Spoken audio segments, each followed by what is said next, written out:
Well, hello there, and welcome to this week's episode of Grow Wealthy Grooming. I am your host. My name is River Lee.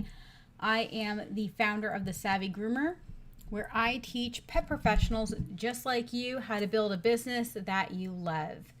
All right, so let's go ahead and get into today's topic.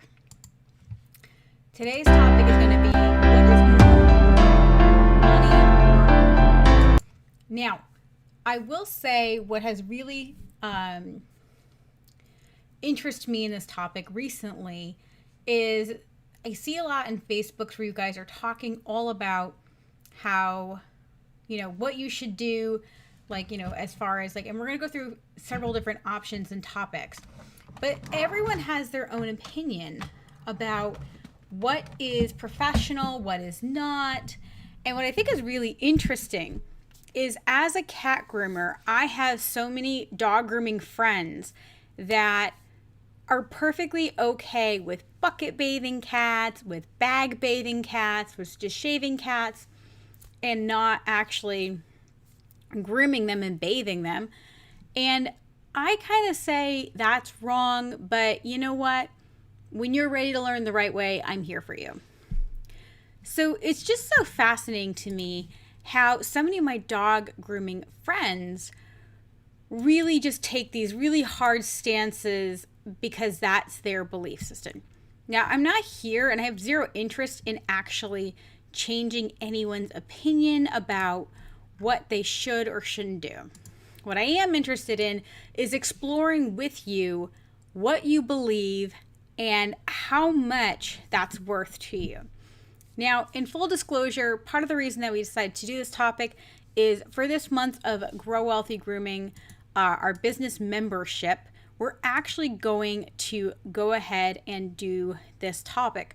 We're going to explore for an entire hour all about different reasons you may or may not choose money over morals. And again, there's no wrong answer there. It's all about what you deem appropriate. But let's go ahead and start discussing this. So one of the most common things I hear with people is they'll literally say to me, I would never do that. Whether that's shaving a double-coated dog, squeezing and expressing anal glands, plucking hair, dematting a dog, etc. So what I want to suggest to you guys is that if you have a hard stance on something, I want you to kind of dissect that. Hey, Christy, great to see you live. I do love when I get to see you guys live. And by the way, if you have not subscribed, please subscribe. We're actually only 6 people away from hitting our 1,000.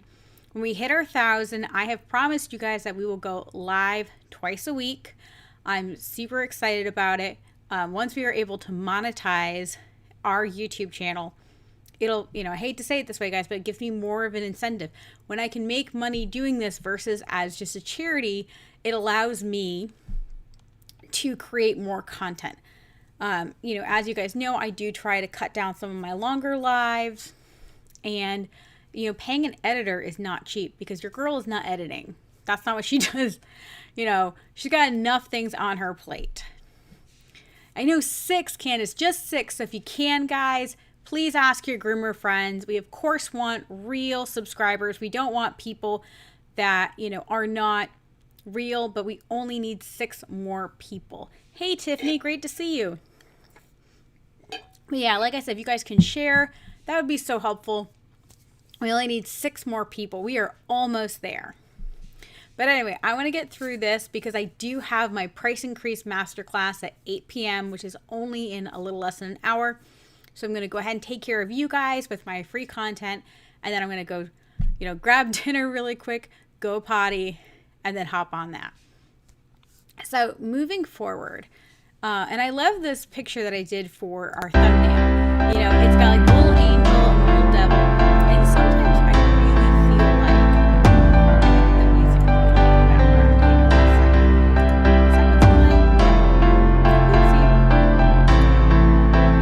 Sometimes that's not what I wanted to do. Not bad. Listen. Boop. There we go. So as you can see here, sorry guys, the little angel and the little devil. And sometimes that's how I feel, or I used to feel, when somebody would ask me to do something I felt wasn't quite right. Whether that was an employee asking me to do something, whether that was a client asking me to do something. An example of this angel devil thing would be if you're the kind of person that does not shave double-coated dogs and someone's like, I want you to shave my pug. Now, part of you is like, shaving your pug is really bad for their skin and coat. Their hair may not grow in correctly. And you have all these little things on your, right? On your angel side and your devil side, it's like, yeah, but if I tell her it's going to be $100 and I charge Shih Tzu $65 and she says yes, not only is it going to be easier, it's going to, going to be more money. So sometimes we have that going on, right? We have the angel and devil going on back and forth.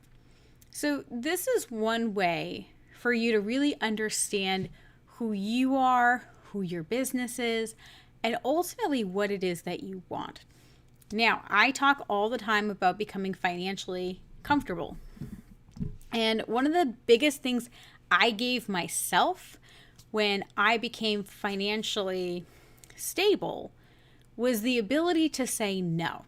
When you are constantly in a financial situation where you have to make more money and you're always behind, the Savvy Groomer, we call that Sally Survive, then you are forever trying to catch up. And it's really hard for somebody who's starving to be able to say no.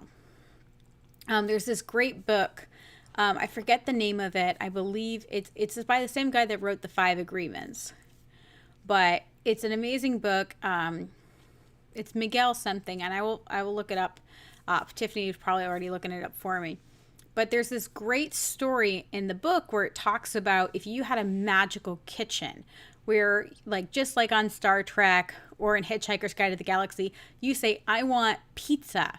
And it's like, oh, do you want flatbread? Do you want deep dish? What do you want? And it just magically poofs the pizza.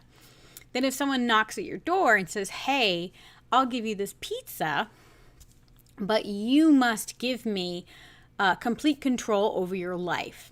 Now, if you have a magical kitchen where you get all this pizza and whatever it is that you want, you're going to be like, listen, I don't need your pizza. And if you want, you're welcome to have as much pizza as you want because, like, here, this is like community. We're here to share.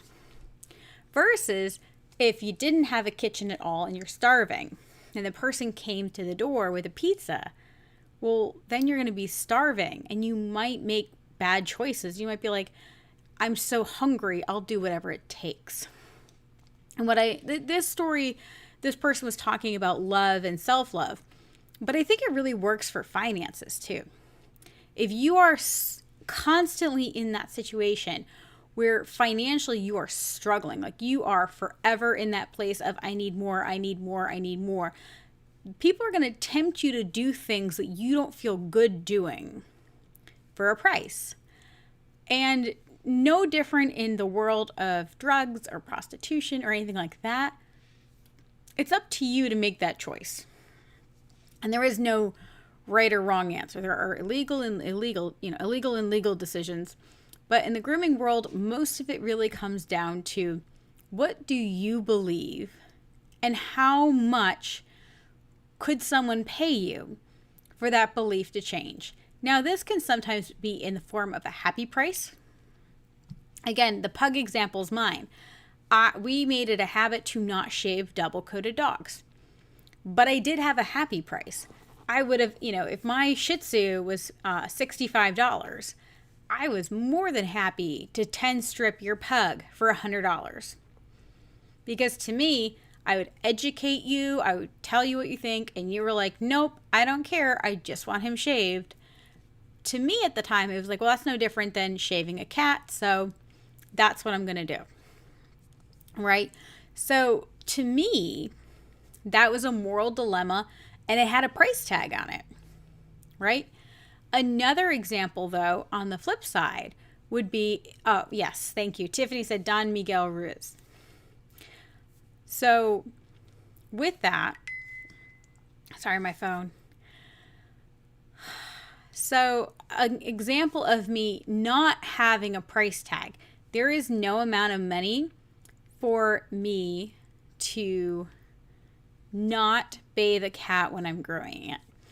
You could offer me double and I will not just shave a cat unless if there is a medical issue, or the pet is so elderly that it cannot, it's like a matted elderly cat. But if it's that unhealthy, I would send it to a vet before I would personally do it. Now, Tiffany's saying the 4 agreements and the 5th agreement maybe. I know he has another book. He's got a few books, guys. If you ever want to learn some really good self-help stuff, as you guys know, most groomers have codependency issues. We are, a lot of us have a lot of attachment issues to our clients. And I found a lot of his books really helpful for me, creating that healthy separation. So, it's all about figuring out what's best for you. But going back to money or morals, there's no amount of money that I wouldn't bathe a cat. And the reason why is because I honestly believe it is not doing that pet any good just shaving it. And I would rather stand on my morals and say, nope, this is wrong. I reject this. Oh, Christy's saying we got 2 more subscribers. Yay! Like I said, now we need 4 more. We're almost there, guys. So consider that. What is it that is aligned for you?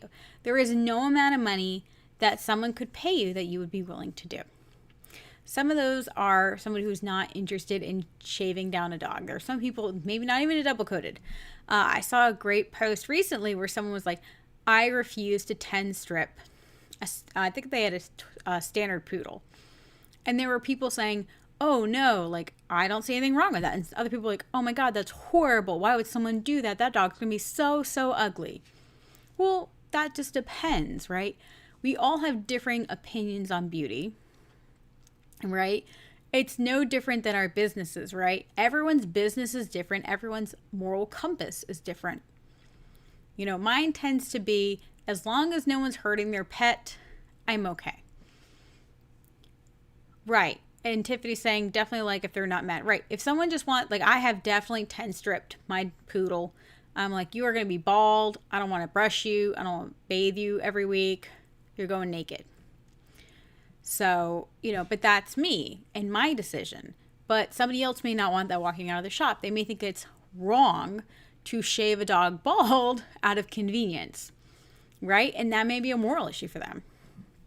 And there's nothing wrong with setting a boundary. It's so interesting. Groomers really have trouble with boundaries, not just setting boundaries, but accepting each other's boundaries. If I say I refuse to groom a cat without a bath and a blow dry, instead of somebody else saying to me, another groomer saying, wow, okay, that makes sense, or, oh, I don't agree. Instead, it's like, well, why would you do that? Da, da, da, da. It's almost like they go to decide to argue with each other. We need to create this community. If I have enough money in my business that I can turn people away and I'm okay with that, then that's my business, right? If a groomer makes enough money that they don't want to pluck ears, they don't want to shave double-coated dogs, they don't want to take dogs over 20 pounds, they don't want to take dogs that are being groomed over 4 weeks, that's their prerogative, guys.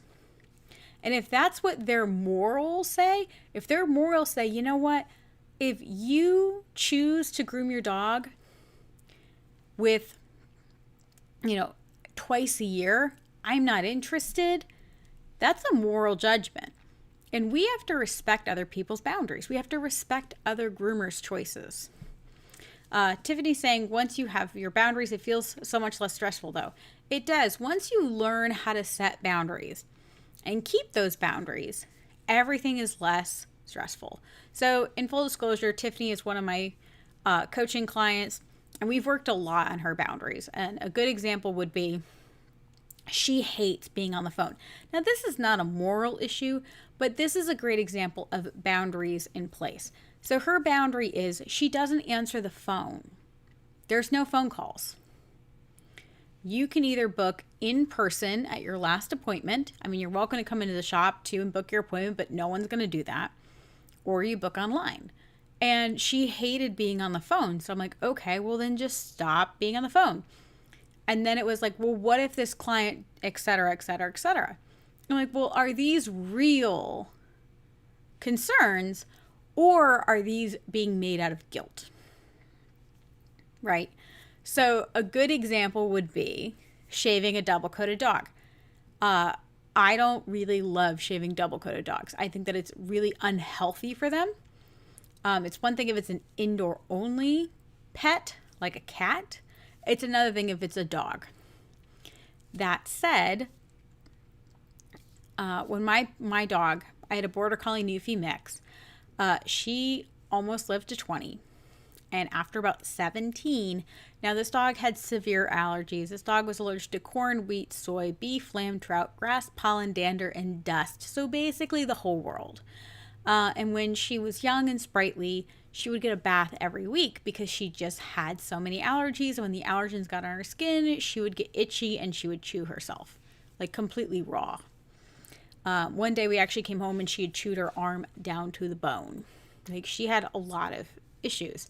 So having a boundary of I don't shave Border Collies, I don't shave Newfoundlands is a healthy boundary. But taking into account, okay, this dog is 17.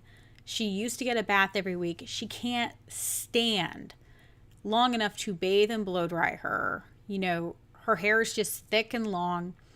This is a comfort issue. Now, that is not a money or morals thing. That is a morals thing with a little star, right? This is like, except when. Now, what it comes down to money is, would I have shaved her at, let's say, 5 if somebody offered me $200? Well, that's a personal choice. Let me tell you, I would have absolutely shaved her for $200 when I was poor and living in my grooming salon. When I was splitting one pizza a week, I would have shaved that dog for $200. Now, fast forward 5 years later, right before I sold my shop, there's no way I would have done it for $200 because I was in a much better financial place. I was in a financial place where I had enough financial abundance to say no and not feel the pressure of it, right? So for you, I want you to consider what is a moral issue and how much would somebody have to ask you to bend those morals, right? It's kind of like the game we used to play when we were, maybe I have a screwed up childhood, but we used to play basically, would you kill Susie Q for $5 million? And we'd be like, no. How about 10? Yes. You know, would you, you know, and it was always like terrible acts too, right? It's like, how much would it cost you to do this? Like, how much would it cost you to like break into somebody's house? And we're like, oh man, like, I don't want to go to prison. You know what I mean? So I know, like when you think about it later, you're like, man, we had a weird childhood. Where were our parents, right? Oh my goodness. But, you know, think about it. And it's important to know that price because there's some things, even if I offered you $500, you wouldn't do it. And that's where going into what is more important, making sure your employees stand behind those policies. That's where things start getting complicated, right? Because my moral belief is that we don't shave double-coated dogs, even for $500. However, right, unless if it's elderly, there's some other sort of medical issue going on, the dog has chronic yeast infections, et cetera, et cetera, et cetera, right? So from there, I have to then enforce that with my employees because my employee may not have the same moral compass as I do. And that's where you guys start fighting with your employees and things get a little tough. So I want to just leave that with you guys. I don't want to go too far down the employee rabbit hole. I feel like that could be almost a whole nother conversation that we have. I really think that when you're going through your different policies, ask yourself, how much would it cost to break this policy? And that will tell you if you are dead fast on this policy, right? Candace is saying risk versus reward. Well, some of this is not even a risk, right? In my grooming career, I have shaved hundreds of double-coated dogs.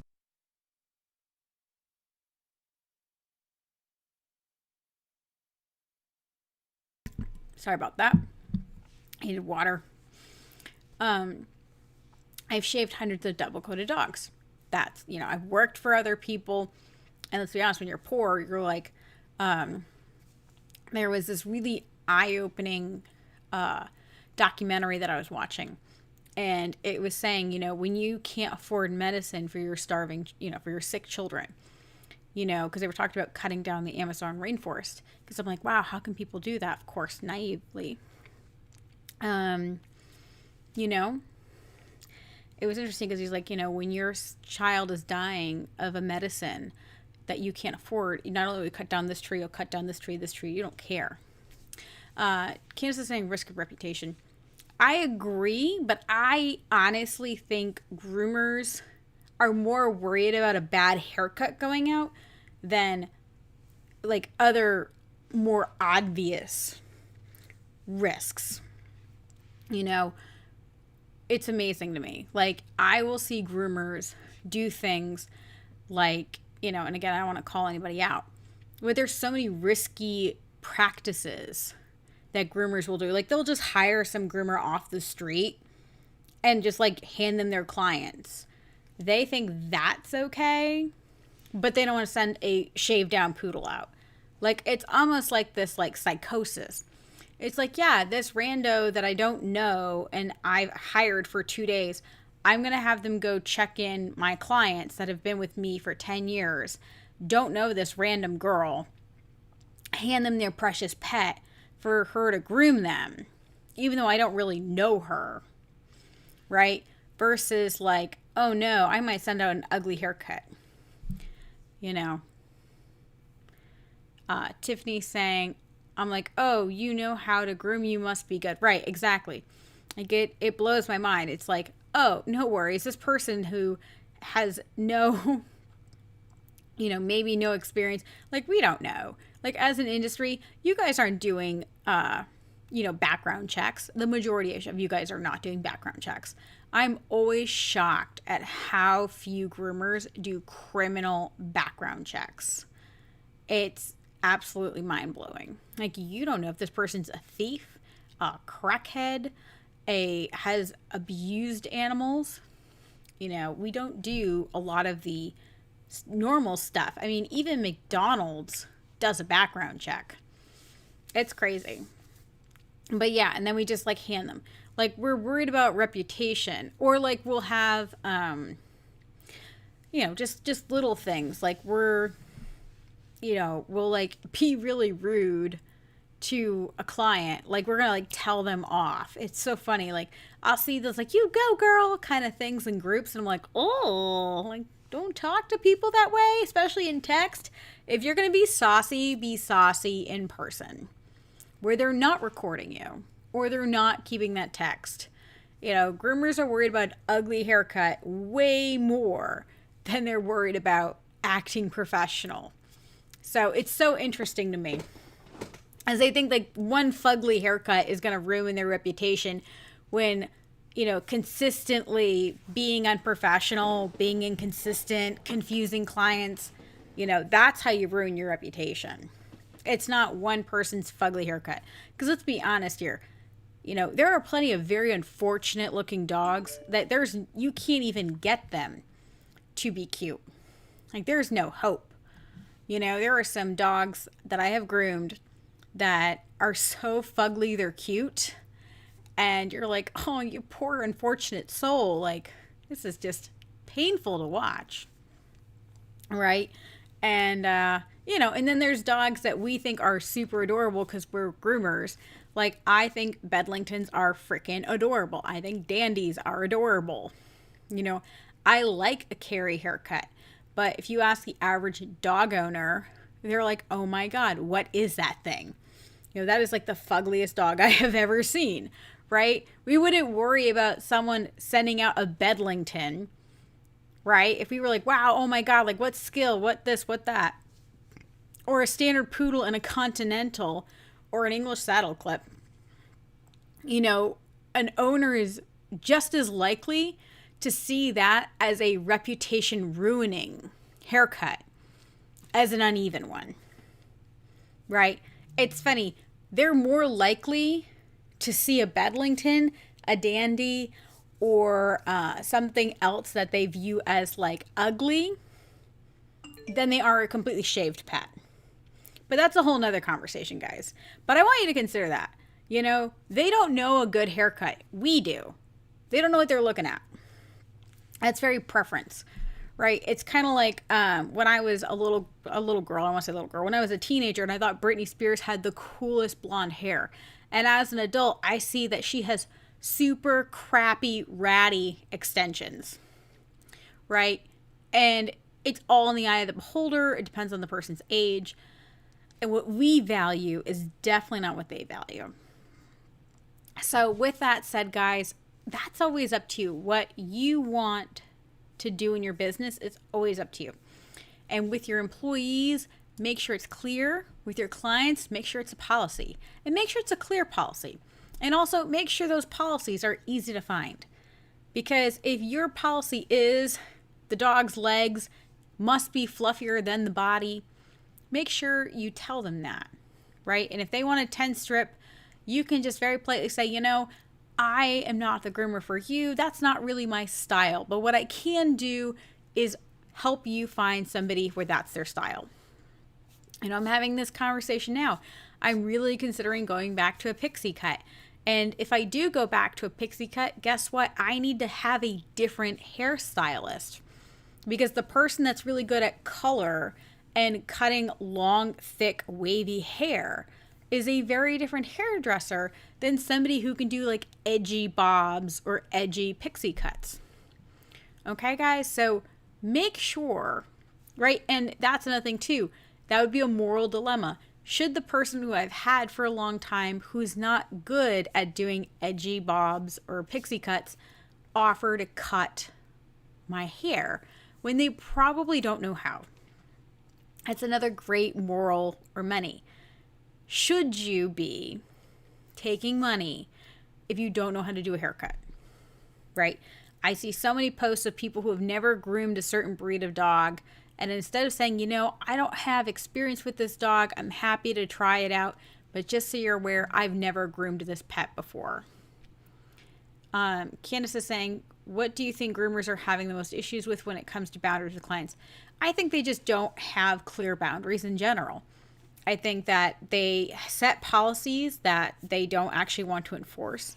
And I think policies really depend upon who you are, or they're not thinking it through. Really quickly, before I hop off and hop to my price increase class, a great example would be with pickup and drop off, guys. So at my shop, we had a set time for pickup and drop off. If you were a haircut dog, you, let's say, got dropped off at 9 o'clock, we would literally in front of you go, okay, so Fluffy's dropped off at 9, 10, 11, 12, 1. Fluffy will be ready at 1 o'clock. If you're here past 1:30, there is a charge. And the charge was very painful. It was like, I want to say it was like 15 or 20 bucks. I think it was 20 bucks every 15 minutes or so. It was painful enough that you rushed back, but you had plenty of time to schedule your day around that. And so I had clear, distinct expectations because I knew my clients would need at least 15 to 20 minutes after they dropped what they're doing to head over there.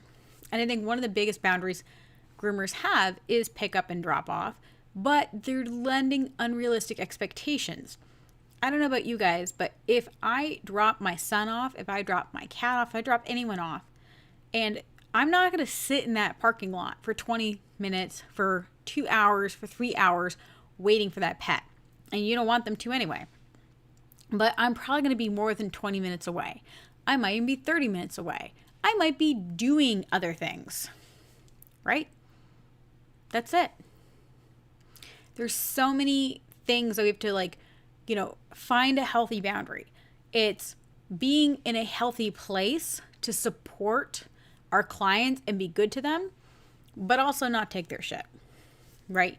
And I just think about, what would I be willing to do, and is it reasonable? And I think that's the most important thing, is finding that happy medium and being super clear. Because when we are wishy-washy, all these groomers know when you're wishy-washy with a dog, where you're like, you can hop on the couch, but you can't. Only when I say, only on days that end and why, and then this and that. The dog gets confused. Yet we do the same thing to our clients. It's like, well, if you don't show up on time, today there's no consequence, but tomorrow there will be. You can't reschedule last minute, but this time I'm going to let you, but next time I'm going to keep your deposit. Like, we just get really wishy-washy. And I think that's one of the biggest problems, is setting a boundary and actually meaning it. It doesn't matter what boundary it is. It's setting a boundary and meaning it. Yeah, Ruth is saying, I keep deposit. Exactly. If your clients know it, if that's your boundary, you need to set it. All right, guys. So I want to thank you so much for being here with What is More Important, Money or Morals. I really appreciate you guys being here with me. As always, if you are interested and you want to learn more about us, hop into our free Facebook group, Savvy Pet Professionals, where you can learn about personal finance, business, and lifestyle for pet groomers. It's one of my favorite things to do here is, just really be able to do all of that. Just be able to talk with you guys, hang out with you. Now, if you are interested in working with me, the 3 main ways to work with me is through our Savvy Groomers business membership. For only $35 a month, you will get one topic. This month is going to be about money and morals. We also offer one-on-one coaching as well as group coaching and my online course called Personal Finance on a Leash. If you have not already heard, I'm also offering a 6-week masterclass all about price increase. There are several people in this chat here that have seen it before, that have done the price increase, and they will tell you it is one of the best things I have ever created. I'm really proud of it. We're going to be launching our next one in October. I'm really excited for it, and it's going to go right up until Thanksgiving. So if you're interested in that, go ahead and start saving your pennies. It's going to be $600. So we will be offering that out in October. We're probably the end of September. It'll go on sale, and then it'll go live in October. But thank you guys so much for being here. I really appreciate it. As always, happy grooming, guys.